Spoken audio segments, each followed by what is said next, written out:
us off with an opening statement if you like.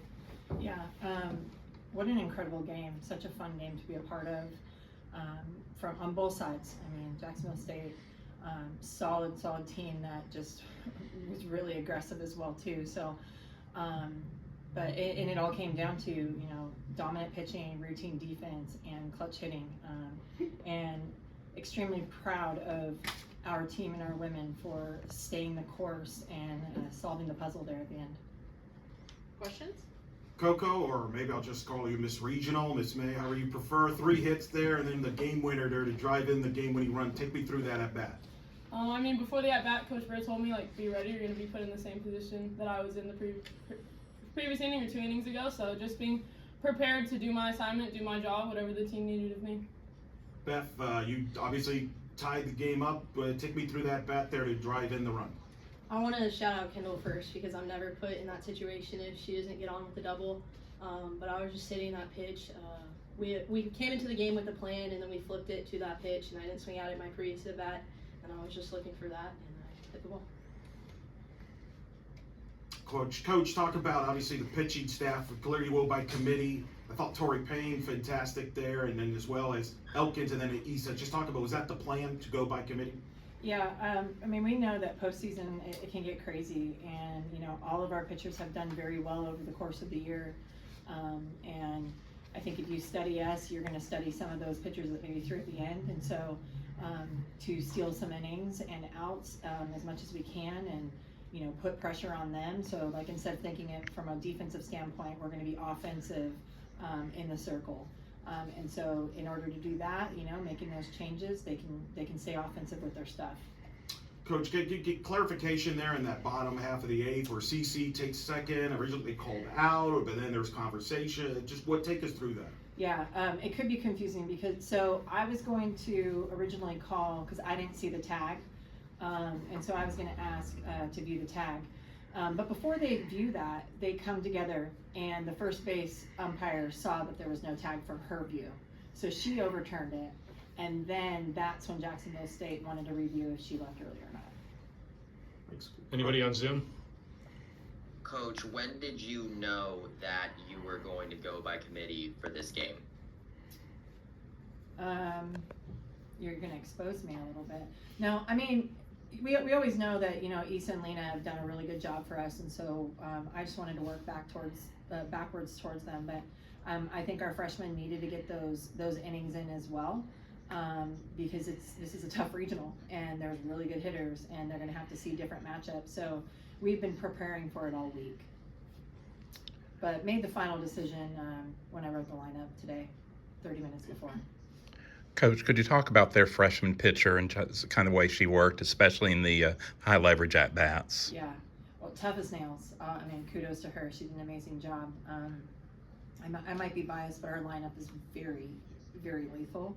And she silenced us, right? Like, kind of kept us guessing on things. Like, and just like Beth said, we had to, you know, solve the puzzle in a different way than the approach we came in with. And so kudos to her to be. I mean, she's got a lot of years left in her career to be able to do what she did and throw to both sides of the plate, throw those different speeds that she did, and just, I couldn't tell she was a freshman out there in those moments. So, and I love that we had the opportunity to compete against like such a good team. It was awesome. What was said there before the bottom of the 7th for both players? What was said there among the players? I saw you all huddled up there very closely. You've been in these situations before. What was said there in that 7th inning? I think we just got together, and Aubrey kind of took the lead and just talked about all the work we had put in, and that it was our time to execute. And I think we just all knew that in our moment we were going to go tie up the game. Yeah, absolutely. I mean, we talk about it's not over till it's over, and as long as we still have outs on the board, like, we're going to continue to fight. So it's just comes down to wanting to win a ball game and want the bat to be in your hands, continue to do your job, keep it simple, pass the bat to your next teammate. Coach, you're now in a winner's bracket game after a second win in program history, winning for down your last strike. Played Stetson here in the winner's bracket. What's going to be the mindset here with a turnaround? A Stetson team that's playing at a high level. Yeah, you know, we're going to have to go and do our homework because we, just like I told these guys, we're not going to look too far ahead. We're going to play one pitch at a time and be where our toes are, be where our feet are. But we know that just like they showed. Anyone can beat anybody in postseason, and they're a very solid team, and they're turning it on at the right time. So very excited to be a part of that, because in order to play, be the best, you got to play against the best, and I think this regional is definitely putting that to the test. Anybody on Zoom? Coach, you've talked about how important base running can be in this game. What, considering the base running that you had to do, especially with Callista and Ayala and Durant both getting a shot, just how big did that decision to invest in that pay off today?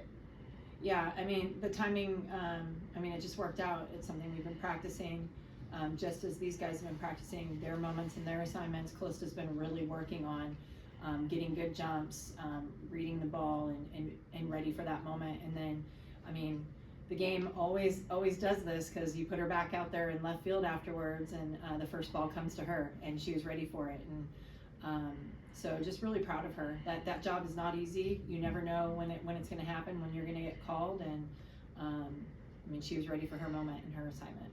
We'll do one more on Zoom. Coach, talk a little bit about earlier in the game, right, when the team left the bases loaded. Did you think that was a turning point? How impressed were you with how the team bounced back from that crucial moment? Yeah, I'll have to go back and look, but correct me if I'm wrong. I think, was that when Lena was in, and then she came back with like 2 strikeouts, if I'm not mistaken. And yes. We've been really honing in on our pitchers being the leadership out there. And what a tough job, because they're so young. Even Lena being a senior, like she's still working through like getting those experienced innings in, and to come catch the momentum back with us with those 2 strikeouts, so big, so incredible. And I think our defense definitely bounced back with it. And then to be able to put us in a position to bring Issa in there at the end,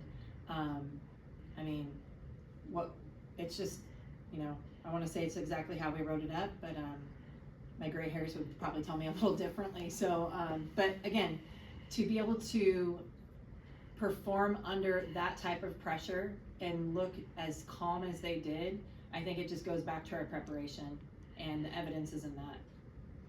Awesome. Thank you all. Appreciate it. You guys, Eric, he's good? Mm-hmm.